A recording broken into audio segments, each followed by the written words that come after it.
ਖਾਲਸਾ ਵਾਹਿਗੁਰੂ ਜੀ ਕੀ ਫਤਿਹ। ਸੋਰਠ ਮਹੱਲਾ ਪੰਜਵਾਂ।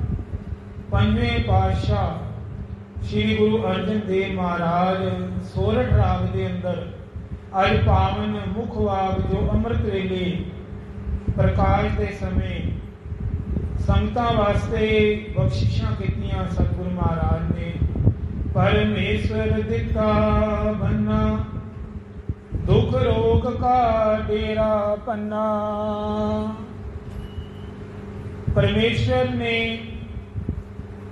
ਇੱਕ ਬੰਨ ਲਗਾਤਾ। ਆਖੋ ਸਤਨਾਮ ਸ਼੍ਰੀ ਵਾਹਿਗੁਰੂ, ਜਿਹਨੂੰ ਕਹਿੰਦੇ ਡੱਕਾ ਜਾਂ ਬੰਨ। ਜਿਸ ਤਰ੍ਹਾਂ ਕਿਸਾਨ ਖੇਤੀ ਬੀਜਦੇ ਹਨ ਤੇ ਆਲੇ ਦੁਆਲੇ ਬੰਨ ਵੀ ਲਾਉਂਦੇ ਹਨ, ਆਪ ਜੀ ਨੂੰ ਨੌਲੇਜ ਹੈ। ਇਸੇ ਤਰ੍ਹਾਂ ਇਹ ਜਿਹੜਾ ਬੰਨ ਹੈ ਪਰਮੇਸ਼ਵਰ ਨੇ ਆਪ ਲਗਾਇਆ ਹੈ। ਦੁੱਖ ਰੋਗ ਕਾ ਡੇਰਾ ਭੰਨਾ। ਹੁਣ ਜਿਹੜੇ ਦੁੱਖ ਉਹ ਰੋਗ ਹੈ, ਸਰੀਰਕ ਕਸ਼ਟ ਹਨ ਜਾਂ ਮਨ ਦੀ ਚਿੰਤਾਵਾਂ ਹਨ, ਸੋਗ ਹਨ, ਇਹ ਸਾਰੇ ਦੂਰ ਪਰਮੇਸ਼ਰ ਨੇ ਆਪ ਕੀਤੇ ਹਨ ਜੀ। ਆਖੋ ਸਤਨਾਮ ਸ਼੍ਰੀ ਵਾਹਿਗੁਰੂ। ਸਾਵਧਾਨ ਹੋ ਕੇ ਸੁਣੋ ਜੀ, ਕਿਉਂਕਿ ਸੰਗਤ ਇਸ ਵਕਤ ਬਹੁਤ ਧਿਆਨ ਨਾਲ ਸੁਣਦੀ ਹੈ। ਕਿਸੇ ਦਾ ਮਨ ਨਾ ਖਿੰਡਾ ਦਿਓ ਜਾਂਦੇ ਜਾਂਦੇ, ਧਿਆਨ ਰੱਖਿਆ ਕਰੋ ਇਸ ਗੱਲ ਦਾ। ਅਨੰਦ ਕਰੇ ਨਰ ਨਾਰੀ। ਹੁਣ ਕੀ ਹੋਇਆ, ਜਿਹੜੇ ਨਰ ਤੇ ਨਾਰੀਆਂ ਹਨ, ਜੀਵ ਹਨ, ਉਹ ਆਨੰਦ ਕਰ ਰਹੇ ਹਨ, ਕਿਉਂਕਿ ਪਰਮੇਸ਼ਰ ਨੇ ਉਹਨਾਂ ਦੇ ਦੁੱਖਾਂ ਦਾ ਡੇਰਾ ਭੰਨਤਾ ਹੈ। ਹਰ ਹਰ ਪ੍ਰਭ ਕਿਰਪਾ ਧਾਰੀ। ਕਿਉਂਕਿ ਪੂਰੇ ਹਰੀ ਨੇ ਆਪਣੀ ਕਿਰਪਾ ਵਰਤਾਈ ਹੈ ਜੀ। ਉਹਦੀ ਕਿਰਪਾ ਸਦਕਾ ਇਹ ਕੰਮ ਹੋ ਸਕਿਆ ਹੈ। ਸੰਤੋ ਸੁਖ ਹੋਆ ਸਭ ਥਾਈ। ਸੰਤੋ ਉਨ ਪ੍ਰੇਮੀਆਂ ਨੂੰ ਕਿਹਾ ਗਿਆ ਹੈ ਜਿਹੜੇ ਕਮਾਈ ਵਾਲੇ ਮਹਾਂਪੁਰਸ਼ ਹਨ। ਆਖੋ ਸਤਨਾਮ ਸ਼੍ਰੀ ਵਾਹਿਗੁਰੂ। ਕਮਾਈ ਵਾਲੇ ਹਰਜਨ ਕਿਹੜੇ ਹੁੰਦੇ? ਕਿਹੜੇ ਹੁੰਦੇ? ਧੰਨ ਧੰਨ ਬਾਬਾ ਦੀਪ ਸਿੰਘ ਜੀ, ਧੰਨ ਧੰਨ ਬਾਬਾ ਬੁੱਢਾ ਸਾਹਿਬ ਜੀ, ਧੰਨ ਧੰਨ ਬਾਬਾ ਭਾਈ ਮੰਝ ਜੀ, ਭਾਈ ਤਿਲਕਾ ਜੀ, ਭਾਈ ਕਟਾਰੂ ਜੀ, ਲੱਦਾ ਪਰਉਪਕਾਰੀ ਜੀ, ਭਾਈ ਗੁਰਦਾਸ ਜੀ, ਭਾਈ ਸਾਹਿਬ ਭਾਈ ਨੰਦ ਲਾਲ ਜੀ, ਕਮਾਈ ਵਾਲੇ ਮਹਾਂਪੁਰਸ਼ ਸੰਤ ਬਾਬਾ ਨੰਦ ਸਿੰਘ ਜੀ ਨਾਨਕਸਰ, ਸੰਤ ਈਸ਼ਰ ਸਿੰਘ ਜੀ ਰਾੜਾ ਸਾਹਿਬ ਵਾਲੇ, ਅਤਰ ਸਿੰਘ ਜੀ ਮਸਤੂਵਾਣੇ ਵਾਲੇ, ਸੰਤ ਸ਼ੀਤਲ ਸਿੰਘ ਜੀ ਗਿਆਨੀ ਜੀ, ਇਹ ਕਮਾਈ ਵਾਲੇ ਸੰਤ ਹਨ ਜੀ। ਸੰਤੋ ਸੁਖ ਹੋਆ ਸਭ ਥਾਈ। ਹੁਣ ਸਾਰੀ ਜਗ੍ਹਾ ਸੁਖ ਵਰਤ ਗਿਆ ਹੈ। ਪਾਰ ਬ੍ਰਹਮ ਪੂਰਨ ਪਰਮੇਸ਼ਰ ਰਵ ਰਿਹਾ ਸਭ ਨੀ ਜਾਈ। ਪਰਮੇਸ਼ਰ ਆਪਣੀ ਪੂਰਨ ਕਿਰਪਾ ਕੀਤੀ, ਉਹ ਸਾਰੀ ਜਗ੍ਹਾ ਤੇ ਰਵਿਆ ਹੈ ਜੀ। ਕੋਈ ਕਵੇ ਨਾ ਇਹ ਥਾਨ ਤੇ ਹੈ, ਨਹੀਂ, ਭੁਲੇਖਾ ਹੈ ਆਪ। ਕੋਈ ਕਵੇ ਇਸ ਏਰੀਏ ਦੇ ਅੰਦਰ ਪਰਮਾਤਮਾ ਹੈ, ਨਹੀਂ। ਆਪ ਜੀ ਬਾਹਰ ਚਲੇ ਜਾਓ, ਉੱਥੇ ਵੀ ਪਰਮਾਤਮਾ ਹੈ। ਘਰ ਪਹੁੰਚ ਜਾਓਗੇ, ਉੱਧਰ ਵੀ ਪਰਮਾਤਮਾ ਹੀ ਹੈ। ਰਵ ਰਿਹਾ ਸਭ ਨੀ ਜਾਈ। ਰਹਾਓ ਧੁਰ ਕੀ ਬਾਣੀ ਆਈ, ਤਿਨ ਸਗਲੀ ਚਿੰਤ ਮਿਟਾਈ। ਧੁਰ ਦੀ ਬਾਣੀ ਆਈ ਹੈ ਜੀ, ਇਹ ਧੁਰੋਂ ਆਈ ਹੈ, ਜਿਨ੍ਹਾਂ ਨੇ ਸਾਰੀਆਂ ਚਿੰਤਾ ਮਿਟਾ ਦਿੱਤੀਆਂ। ਦਿਆਲ ਪੁਰਖ ਮਿਹਰਵਾਨਾ, ਹਰ ਨਾਨਕ ਸਾਚ ਬਖਾਨਾ। ਕਿਉਂਕਿ ਦਇਆ ਦੇ ਘਰ ਦੇ ਅੰਦਰ ਮਿਹਰਬਾਨ ਸਤਿਗੁਰ ਪੂਰੇ ਆਏ ਹਨ। ਹਰ ਨਾਨਕ ਸਾਚ ਵਖਾਨਾ। ਨਾਨਕ ਸਾਹਿਬ ਨੇ ਸੱਚ ਗੱਲ ਆਖੀ ਹੈ, ਸੱਚ ਵਿਖਾਈ ਹੈ, ਸਾਨੂੰ ਬਾਣੀ ਨਾਲ ਜੋੜਿਆ ਹੈ। ਬਾਣੀ ਉੱਪਰ ਪੂਰਨ ਭਰੋਸੇ ਦੀ ਦਾਤ ਕਿਉਂ ਮੰਗਦੇ ਹਾਂ? ਅਰਦਾਸ ਰੋਜ਼ ਕਰਦੇ ਹਾਂ। ਆਪ ਜੀ ਸੁਣਦੇ ਹੋ ਅਰਦਾਸ ਦੀ ਪੰਕਤੀਆਂ, ਕਿ ਭਰੋਸੇ ਦੀ ਦਾਤ ਆ ਜਾਵੇ ਕਿ ਬਾਣੀ ਸਭ ਕੁਝ ਕਰਨ ਵਿੱਚ ਸਮਰੱਥ ਹਨ। ये समर्थ गुरु हैं। गुरु गोबिंद सिंह जी को ना आज सिख आए हैं प्रश्न लैके मन में कि महाराज बाणी पढ़ते हाँ, बाणी आप जी ने सानू बाणी दे लड़ लाया है। आज्ञा पई अकाल की तब चलायो पान, सब सिखन को हुक्म है गुरु मान्यो ग्रंथ। कहते बाणी पढ़ते हाँ पर मन का टिकाव नहीं। बाणी पढ़ते हाँ गुटका हाथ विच है, ध्यान घर जा रहे। आखो सतनाम श्री वाह। बाणी पढ़ते हाँ पर ध्यान गल्लां विच जा रहा है। बाणी पढ़ते पे हाँ पर ध्यान किसी दे अवगुण वल जा रहा है। कोई फलाना बंदा ये गलती करन लग्या है, उहदे वल देखी जाते हैं। ये क्यों होंदा है? ये मन का खिंडाव, ये क्यों टिकाव क्यों नहीं? सानू इहदा लाभ मिलेगा कि नहीं मिलेगा? सानू तो शंका पैनी शुरू हो गई है। आखो सतनाम श्री वाह। सिखां दा प्रश्न सी गुरु गोबिंद सिंह जी कि महाराज इस तरह ते असी बहुत पिछे रह जावांगे। जिस तरह गुरु नानक देव जी की कथा आप जी नूं सब नूं पता। मक्के मदीने जाके गुरु नानक देव महाराज जी ने यह उपदेश दिता सी कि काजी नमाज वास्ते ते मैं तेरे नाल खड़ा हाँ, पर तेरा ध्यान नमाज दे विच नहीं है। आखो सतनाम श्री वाह। तेरा ध्यान ते वो घर जड़ी बछड़ा दे रही है गऊ उहदे विच है। की फायदा नमाज पढ़न दा जे तेरा ध्यान ही घर चला गया? सिखां दा सवाल तो बिल्कुल एग्जैक्टली सी, सही सी। गुरु गोबिंद सिंह जी उन्हों की भावना समझ रहे सी कि बाणी तो ध्यान नाल ही पढ़नी चाहिए, पर साडे मन के जड़े भार है, चिंता वा रोग है, जड़े मन के फुरने हैं, पाप हैं, पुन घट है, पाप ज्यादा है। जड़ा तराजू है पापां का ज्यादा है, पुन्ना का घट है। उहदे करके ये काम हो रहा है।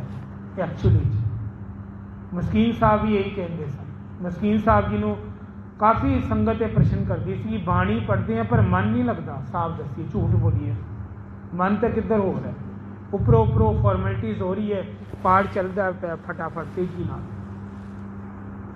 पर मन नहीं टिकता। मन का की औखा? मस्कीन साहब जी ने बड़ा सोहना जवाब दिता। वो कहते सिखा बाणी इस करके नहीं पढ़नी कि मन नहीं लग रहा। कहते बाणी इस करके पढ़ कि तेरा मन लगना शुरू हो जाए। आखो सतनाम श्री वाह। कहते नेम बता दे। मस्कीन साहब कहते पढ़ी चा, तेरा फर्ज है बाणी पढ़ना, तू फल की इच्छा ना रख। गुरु साहब आपे कृपा करनगे, एक दिन आएगा तेरा बाणी अंदर मन भी टिक जाएगा। आखो सतनाम श्री वाह। दवाई शुगर की खाते हो ना, मन थोड़ा ना होंदा है कि दवाई खाइए। डॉक्टर की दवाई लिखी है ब्लड प्रेशर की, किसी भी चीज़ की ला लो, कोई भी मरीज दस दो कोई मन नाल खांदा होवे गोली, कोई नहीं खांदा। सारे फॉर्मेलिटीज़ करते हैं पर असर तां भी करती है। करती है कि नहीं करती? करती है। गुरु गोबिंद सिंह जी ने यह शंका निवृत्त की। देखो कितनी सोहनी कथा है। बाबा जी प्रैक्टिकली जीवन सिखां नूं समझाते थे, प्रैक्टिकली बड़ी सोहने तरीके नाल कथा करते सन गुरु गोबिंद सिंह जी महाराज। बाबा जी कहते सिखो जे शंका रहेगी ना तो फिर तुसी अगे तरक्की नहीं कर पाओगे। ये शंका तुहाडी तोड़नी जरूरी हो गई है, जरूरी हो गई है। बाबा जी कहते सेवादार नूं फटाफट एक कुज्जा लेके आओ। फटाफट कुज्जा लिया गया। कहते उहदे विच देसी घ्यो भर के लेना, पूरा लबो लब देसी घ्यो, मिट्टी का कुज्जा वो ले आए। बाबा जी के हाथ में फड़ाता। बाबा जी ने वो कुज्जा सरेआम थां करके दरबार के सेंटर के फरश के उपर सुटता। आखो सतनाम श्री वाह। घ्यो बिखर गया जी, देसी घ्यो फरश से। ਤੇ ਕੁਝੇ ਵੀ ਟੁਕੜੇ ਟੁਕੜੇ ਹੋ ਗਏ। ਬਾਬਾ ਜੀ ਨੇ ਸੇਵਾਦਾਰ ਨੂੰ ਕਿਹਾ ਕਿ ਇਹ ਇੱਕ ਟੁੱਟਿਆ ਹੋਇਆ ਟੁਕੜਾ ਮੇਰੇ ਹੱਥ ਵਿੱਚ ਦੇ। ਉਹਨੇ ਚੁੱਕ ਕੇ ਦਿੱਤਾ। ਜਦੋਂ ਦਿੱਤਾ ਤੇ ਬਾਬਾ ਜੀ ਉਹ ਟੁਕੜਾ ਦਿਖਾ ਕੇ ਸੰਗਤ ਨੂੰ ਕਹਿੰਦੇ ਇਹ ਕੀ ਹੈ? ਕਹਿੰਦੇ ਮਿੱਟੀ ਦਾ ਕੁਝਾ ਹੈ ਜੀ। ਇਹਦੇ ਵਿੱਚ ਕੀ ਸੀਗਾ? ਕਹਿੰਦੇ ਦੇਸੀ ਘਿਓ ਸੀ। ਕਹਿੰਦੇ ਹੁਣ ਕੀ ਰਹਿ ਗਿਆ? ਕਹਿੰਦੇ ਹੁਣ ਤਾਂ ਇਹ ਟੁਕੜਾ ਰਹਿ ਗਿਆ ਟੁੱਟਿਆ। ਕਹਿੰਦੇ ਪਰ ਧਿਆਨ ਨਾਲ ਦੇਖੋ ਇਹਦੇ ਉੱਪਰ ਕੀ ਲੱਗਿਆ ਹੈ, ਧਿਆਨ ਨਾਲ ਦੇਖੋ। ਉਹ ਕਹਿੰਦੇ ਇਹਦੇ ਉੱਪਰ ਦੇਸੀ ਘਿਓ ਦੀ ਥਿੰਦੀ ਲੱਗੀ ਹੈ, ਜਿਸ ਤਰ੍ਹਾਂ ਕੋਈ ਕੱਪੜੇ ਤੇ ਥਿੰਦ ਲੱਗ ਜਾਂਦੀ ਹੈ ਨਾ, ਦਾਗ ਲੱਗ ਜਾਂਦਾ ਹੈ, ਇਸੇ ਤਰ੍ਹਾਂ ਮਿੱਟੀ ਦੇ ਕੁੱਜੇ ਤੇ ਲੱਗਿਆ ਸੀਗਾ ਦੇਸੀ ਘਿਓ। ਕਹਿੰਦੇ ਇਹ ਨਹੀਂ ਹਟਿਆ? ਕਹਿੰਦੇ ਨਹੀਂ ਹਟਿਆ, ਸਾਰਾ ਘਿਓ ਦੇਸੀ ਘਿਓ ਸਰ ਗਿਰ ਗਿਆ, ਬਿਖਰ ਗਿਆ, ਪਰ ਇਹ ਲੱਗਿਆ ਹੈ। ਬਾਬਾ ਜੀ ਕਹਿੰਦੇ ਭਾਈ ਸਿੱਖੋ, ਇਹ ਤੁਹਾਡੀ ਗੱਲ ਦਾ ਜਵਾਬ ਹੈ। ਦਰਅਸਲ ਤੁਹਾਨੂੰ ਸਮਝ ਨਹੀਂ ਆਈ ਗੱਲ। ਕਹਿੰਦੇ ਮਹਾਰਾਜ ਸਮਝਾਣਾ ਕਰੋ। ਕਹਿੰਦੇ ਇਹ ਥਿੰਦ ਬਚ ਗਈ, ਮਿੱਟੀ ਦੇ ਕੁੱਜੇ ਤੇ ਟੁਕੜੇ ਟੁਕੜੇ ਹੋ ਗਿਆ। ਮੰਨਿਆ ਜਿੰਨਾ ਕੁ ਤੁਸੀਂ ਉਦਮ ਕੀਤਾ, ਪਾਠ ਕੀਤਾ, ਤੁਹਾਡਾ ਬਿਖਰ ਗਿਆ, ਖਿੰਡ ਗਿਆ, ਕਿਉਂਕਿ ਮਨ ਚਿੱਤ ਨਹੀਂ ਸੀ, ਇਕਾਗਰ ਨਹੀਂ ਸੀ ਪਾਣੀ 'ਚ। ਪਰ ਕਹਿੰਦੇ ਥਿੰਦ ਤੇ ਰਹਿ ਗਈ ਨਾ। ਆਖੋ ਸਤਨਾਮ ਸ਼੍ਰੀ ਵਾਹਿਗੁਰੂ। ਇੰਨਾ ਤੇ ਤੁਹਾਡੇ ਉੱਪਰ ਰਹਿ ਗਿਆ ਨਾ ਅਸਰ। ਬਾਣੀ ਇੱਕ ਵਾਰੀ ਤੁਹਾਡੇ ਮਨ ਦੇ ਵਿੱਚ ਚਲੀ ਤੇ ਗਈ ਨਾ, ਪਾਠ ਤੁਹਾਡਾ ਕੀਤਾ ਹੋਇਆ ਮਨ ਦੇ ਜਰੀਏ ਤੁਹਾਡੀ ਆਤਮਾ ਤੱਕ ਪਹੁੰਚ ਤੇ ਗਿਆ ਨਾ, ਇਹ ਥਿੰਦ ਦਾ ਕੰਮ ਕਰੇਗਾ। ਇਸ ਕਰਕੇ ਤੁਹਾਨੂੰ ਘਬਰਾਉਣ ਦੀ ਲੋੜ ਨਹੀਂ। ਇੱਕ ਦਿਨ ਆਏਗਾ ਇਹ ਬਾਣੀ ਅਸਰ ਵੀ ਕਰਨਾ ਸ਼ੁਰੂ ਕਰ ਦੇਗੀ। ਆਖੋ ਸਤਨਾਮ ਸ਼੍ਰੀ ਵਾਹਿਗੁਰੂ। ਇਹ ਸਟਾਰਟਿੰਗ ਹੈ। ਜੇ ਮਨ ਨਹੀਂ ਜੁੜਦਾ ਬਾਣੀ ਪੜ੍ਹਨਾ ਨਾ ਛੱਡੋ। ਇਹ ਵਿਵਾਦਿਕ ਬੰਦੇ ਦੇ ਪ੍ਰਸ਼ਨ ਹੈ ਨੇ, ਇਹ ਵਿਵਾਦ ਕਰਨ ਲਈ ਗੱਲਾਂ ਕਰਦੇ ਨੇ ਇਹੋ ਜੀ ਕਿ ਜਦ ਮਨ ਹੀ ਨਹੀਂ ਲੱਗਦਾ ਤੇ ਬਾਣੀ ਪੜ੍ਹਨ ਦਾ ਕੀ ਫਾਇਦਾ। ਕਈ ਐਸੀ ਗੱਲਾਂ ਕਰਦੇ ਹਨ, ਮੈਂ ਦੇਖਿਆ ਨਾ। ਉਹਨਾਂ ਦੀ ਗੱਲਾਂ ਨਾ ਸੁਣਿਆ ਕਰੋ ਭਾਈ।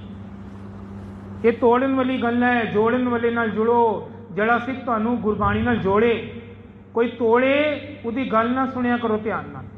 ਉਹ ਤੁਹਾਨੂੰ ਦਰਅਸਲ ਤੋੜ ਰਿਹਾ ਹੈ, ਉਹ ਤੁਹਾਨੂੰ ਜੋੜ ਨਹੀਂ ਰਿਹਾ। ਬਾਣੀ ਲਾਜ਼ਮੀ ਹੈ ਪੜ੍ਹਨੀ, ਨਿਤਨੇਮ ਕਰਨਾ ਜ਼ਰੂਰੀ ਹੈ। ਇਹ ਨਹੀਂ ਛੱਡਣਾ। ਭਾਵੇਂ ਮਨ ਲੱਗੇ ਨਾ ਲੱਗੇ, ਇੱਕ ਦਿਨ ਮਨ ਲੱਗੇਗਾ, ਤੁਹਾਡਾ ਜ਼ਰੂਰ ਲੱਗੇਗਾ। ਵਿਸ਼ਵਾਸ ਕਰੋ। ਬਾਬਾ ਗੁਰੂ ਗੋਬਿੰਦ ਸਿੰਘ ਜੀ ਕਹਿੰਦੇ ਇਹ ਧੁਰ ਦੀ ਬਾਣੀ ਹੈ। ਇਹ ਜਿਸ ਅਕਾਲ ਪੁਰਖ ਨੇ ਸੱਚਖੰਡ ਤੋਂ ਵੇਖੀ ਹੈ, ਇੱਕ ਦਿਨ ਆਏਗਾ ਸਿੱਖੋ, ਇਹ ਤੁਹਾਨੂੰ ਵੀ ਆਪਣੇ ਨਾਲ ਉਸੀ ਸੱਚਖੰਡ ਵਿੱਚ ਲੈ ਜਾਏਗੀ। ਆਖੋ ਸਤਨਾਮ ਸ਼੍ਰੀ ਵਾਹਿਗੁਰੂ। ਵਿਸ਼ਵਾਸ ਕਰੋ ਮੇਰੀ ਗੱਲ ਦਾ।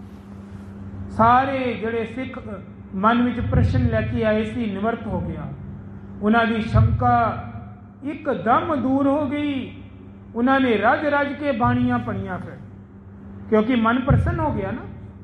ਗੁਰੂ ਗੋਬਿੰਦ ਸਿੰਘ ਜੀ ਨੇ ਮੋਹਰ ਲਾਤੀ ਗੱਲ ਤੇ ਕਿ ਬਾਣੀ ਪੜ੍ਹਨੀ ਨਹੀਂ ਛੱਡਣੀ। ਇਹ ਗੱਲ ਸਾਡੀ ਸੋਚਣ ਵਾਲੀ ਲਾਇਕ ਨਹੀਂ ਹੈ। ਬਾਣੀ ਵਿੱਚ ਜੇ ਮਨ ਹਜੇ ਨਹੀਂ ਜੁੜਦਾ ਤੇ ਜੁੜੇਗਾ। ਕਿਉਂ ਨਹੀਂ ਜੁੜੇਗਾ? ਹਾਰਦੇ ਕਿਉਂ ਹੋ? ਆਪਣਾ ਕੌਨਫੀਡੈਂਸ ਡਾਊਨ ਕਿਉਂ ਕਰਦੇ ਹੋ ਭਾਈ? ਸਿਮਰਨ ਵਿੱਚ ਨਾ ਮਨ ਕਿੱਥੇ ਲੱਗਦਾ ਹੈ? ਤੁਸੀਂ ਵਾਹਿਗੁਰੂ ਵਾਹਿਗੁਰੂ 15 ਮਿੰਟ ਕਰਕੇ ਦੇਖੋ, ਹੁਣੇ ਤੁਹਾਡਾ ਮਨ ਕਿੰਨੀ ਵਾਰ ਖਿੰਡੇਗਾ, ਦੇਖ ਲਓ ਕਿੰਨੀ ਵਾਰੀ। ਪਰ ਅਸਰ ਤੇ ਹੋਏਗਾ ਨਾ। ਵਾਹਿਗੁਰੂ ਵਾਹਿਗੁਰੂ ਕਰੋਗੇ, ਸ਼ਾਂਤੀ ਤੇ ਆਏਗੀ ਮਨ ਨੂੰ। ਇਸ ਕਰਕੇ ਸਿਮਰਨ ਕਰਨਾ ਵੀ ਜ਼ਰੂਰੀ ਹੈ, ਨਾਮ ਜਪਣਾ ਵੀ ਜ਼ਰੂਰੀ ਹੈ, ਭਾਈ ਬਾਣੀ ਪੜ੍ਹਨਾ ਵੀ ਜ਼ਰੂਰੀ ਹੈ। ਹਰ ਗੱਲ ਆਪਣੀ ਜਗ੍ਹਾ ਜ਼ਰੂਰੀ ਹੈ। ਬਾਣੀ ਉੱਪਰ ਸ਼ਰਧਾ ਕਰਨਾ ਵੀ ਜ਼ਰੂਰੀ ਹੈ, ਭਰੋਸਾ ਰੱਖਣਾ ਵੀ ਜ਼ਰੂਰੀ ਹੈ। ਬਾਣੀ ਦੀ ਸ਼ੁੱਧੀ ਵੀ ਜ਼ਰੂਰੀ ਨੇ। ਜਿੰਨੀ ਬਾਣੀ ਸ਼ੁੱਧ ਹੋ ਸਕੇ ਉਨੀ ਪੜ੍ਹਨ ਦੀ ਅਭਿਆਸ ਕਰੋ। ਪਰ ਗੁਰੂ ਜੀ ਤੁਹਾਨੂੰ ਪਿਆਰ ਕਰਦੇ ਹੈ। ਕਈ ਕਵਨ ਕਿ ਸਾਨੂੰ ਬਾਣੀ ਪੜ੍ਹਨੀ ਨਹੀਂ ਆਉਂਦੀ, ਹੁਣ ਅਸੀਂ ਕਰੀਏ ਨਾ, ਇਸ ਤੋਂ ਵਧੀਆ ਬਾਣੀ ਸ਼ੁਰੂ ਹੀ ਨਾ ਕਰੀਏ। ਫਿਰ ਉਹ ਕੀ ਸਿੱਖੇਗਾ? ਪਹਿਲੀ ਵਾਰ ਤੇ ਬੱਚਾ ਗਲਤੀ ਕਰਕੇ ਸਿੱਖੇਗਾ ਨਾ। ਕੋਈ ਆਪਣੇ ਜਨਮ ਤੋਂ ਕੋਈ ਸਿੱਖ ਕੇ ਆਉਂਦਾ ਬਾਣੀ? ਜੇ ਤੁਸੀਂ ਕਹੋ ਜੀ ਮੈਨੂੰ ਸੁਖਮਨੀ ਸਾਹਿਬ ਆਉਂਦਾ ਹੀ ਨਹੀਂ, ਕੀ ਲਿਖਿਆ ਹੈ, ਕੈ ਲਿਖਿਆ ਹੈ, ਸਿਹਾਰੀ ਲਿਖੀ ਹੈ, ਬਿਹਾਰੀ ਲਿਖੀ ਹੈ, ਔਂਕੜ ਲਿਖੀ ਹੈ, ਦੋਂਕੜ ਲਿਖੀ ਹੈ, ਜੇ ਤੁਸੀਂ ਡਰ ਜਾਓ ਕਹੋ ਜੀ ਬਾਣੀ ਪੜ੍ਹਨੀ ਨਹੀਂ ਚਾਹੀਦੀ, ਸੰਖਿਆ ਹੀ ਨਾ ਲਓ, ਸਿੱਖਣ ਦੀ ਕੋਸ਼ਿਸ਼ ਨਾ ਕਰੋ, ਇਹ ਫਿਰ ਸਾਡੀ ਨੀਵੀਂ ਸੋਚ ਹੈ ਨਾ, ਨੀਵੀਂ ਸੋਚ ਹੈ। ਬਾਣੀ ਕਦੀ ਕਿਸੇ ਨੂੰ ਨਹੀਂ ਡਰਾਉਂਦੀ। ਗੁਰਮੁਖੋ ਬਾਣੀ ਤੇ ਕਹਿੰਦੀ ਹੈ ਤੁਸੀਂ ਰੱਜ ਕੇ ਪੜੋ ਤੇ ਰੱਜ ਕੇ ਸਿੱਖਣਾ ਕਰੋ, ਤੁਹਾਡੀ ਸੇਵਾ ਜ਼ਰੂਰ ਮਨਜ਼ੂਰ ਹੋਏਗੀ, ਇੱਕ ਦਿਨ ਜ਼ਰੂਰ ਮਨਜ਼ੂਰ ਹੋਏਗੀ। ਆਓ ਪਿਆਰਿਓ, ਅੱਜ ਦੀ ਜੋ ਸਮਾਪਤੀ ਹੈ ਔਰ ਸਾਰੇ ਨਾਮ ਜਪ ਕੇ ਉਸ ਬਾਣੀ ਦਾ ਗੁਣਗਾਨ ਕਰਿਆ ਕਰੀਏ। ਵਾਹਿਗੁਰੂ ਵਾਹਿਗੁਰੂ ਵਾਹਿਗੁਰੂ ਵਾਹਿਗੁਰੂ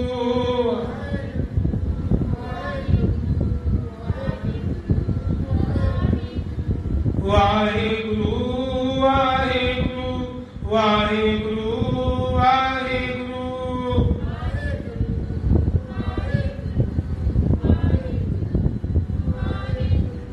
ਵਾਹਿਗੁਰੂ ਵਾਹਿਗੁਰੂ ਵਾਹਿਗੁਰੂ ਵਾਹਿਗੁਰੂ।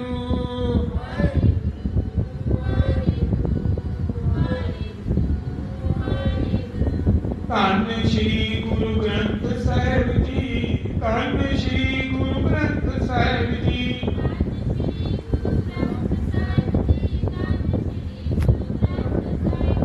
ਧੰਨ ਸ਼੍ਰੀ ਗੁਰੂ ਗ੍ਰੰਥ ਸਾਹਿਬ ਜੀ, ਧੰਨ ਸ਼੍ਰੀ ਗੁਰੂ ਗ੍ਰੰਥ ਸਾਹਿਬ ਜੀ।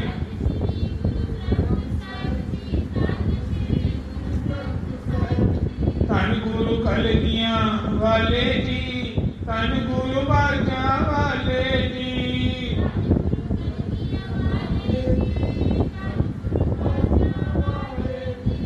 ਧੰਨ ਗੁਰੂ ਗੋਬਿੰਦ ਸਿੰਘ ਸਾਹਿਬ, ਧੰਨ ਗੁਰੂ ਗੋਬਿੰਦ ਸਿੰਘ ਸਾਹਿਬ।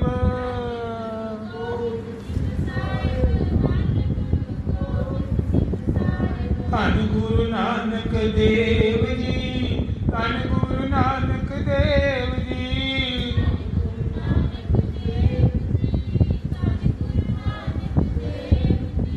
ਧੰਨ ਗੁਰੂ ਨਾਨਕ, ਧੰਨ ਗੁਰੂ ਨਾਨਕ, ਧੰਨ ਗੁਰੂ ਨਾਨਕ, ਧੰਨ ਗੁਰੂ ਨਾਨਕ।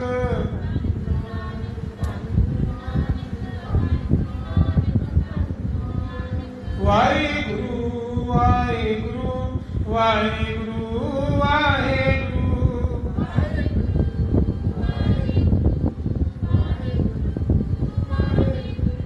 ਵਾਹਿਗੁਰੂ ਵਾਹਿਗੁਰੂ ਵਾਹਿਗੁਰੂ ਵਾਹਿਗੁਰੂ।